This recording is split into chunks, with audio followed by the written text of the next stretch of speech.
Second Chronicles chapter 9. Now, when the queen of Sheba heard of the fame of Solomon, she came to Jerusalem to test Solomon with hard questions, having a great retinue, camels that bore spices, gold in abundance, and precious stones. And when she came to Solomon, she spoke with him about all that was in her heart. So Solomon answered all her questions. There was nothing so difficult for Solomon that he could not explain it to her.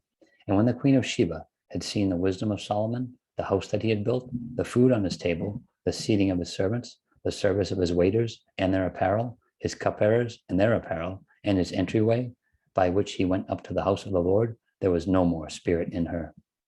Then she said to the king, "It was a true report, which I heard in my own land, about your words and your wisdom. However, I did not believe their words until I came and saw with my own eyes, and indeed, the half of the greatness of your wisdom was not told me. You exceed the fame of which I heard.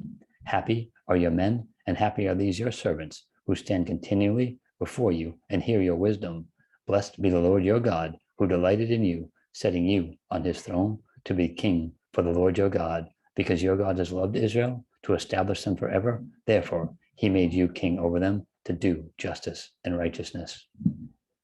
And she gave the king 120 talents of gold, spices in great abundance, and precious stones. There was never any such spices as those the queen of Sheba gave to King Solomon. Also, the servants of Hiram and the servants of Solomon, who brought gold from Ophir, brought almug wood and precious stones. And the king made walkways of the algum wood for the house of the Lord and for the king's house, also harps and stringed instruments for singers, and there was none such as these seen before in the land of Judah.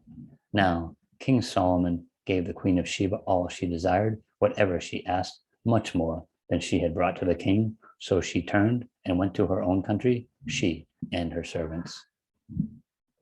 The weight of gold that came to Solomon yearly was 666 talents of gold, besides what the traveling merchants and traders brought.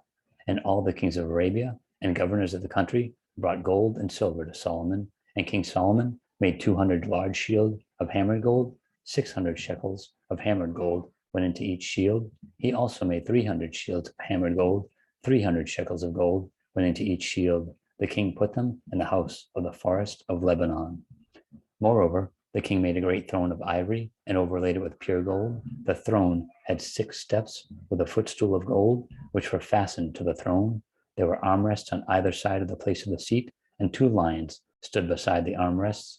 12 lions stood there, one on each side of the 6 steps. Nothing like this had been made for any other kingdom. All King Solomon's drinking vessels were gold, and all the vessels of the house of the forest of Lebanon were pure gold. None was silver, for this was accounted as nothing in the days of Solomon. For the king's ships went to Tarshish with the servants of Hiram. Once every 3 years, the merchant ships came, bringing gold, silver, ivory, apes, and monkeys. So King Solomon surpassed all the kings of the earth in riches and wisdom, and all the kings of the earth sought the presence of Solomon to hear his wisdom, which God has put in his heart. Each man brought his present, articles of silver and gold, garments, armor, spices, horses, and mules at a set rate year by year.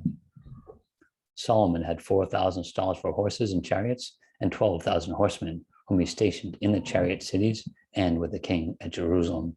So he reigned over all the kings from the river to the land of the Philistines, as far as the border of Egypt. The king made silver as common in Jerusalem as stones, and he made cedar trees as abundant as the sycamores which are in the lowland. And they brought horses to Solomon from Egypt and from all lands. Now, the rest of the acts of Solomon, first and last, are they not written in the book of Nathan the prophet, in the prophecy of Ahijah the Shilonite, and in the visions of Iddo the seer concerning Jeroboam the son of Nebat? Solomon reigned in Jerusalem over all Israel 40 years. Then Solomon rested with his fathers and was buried in the city of David his father, and Rehoboam his son reigned in his place.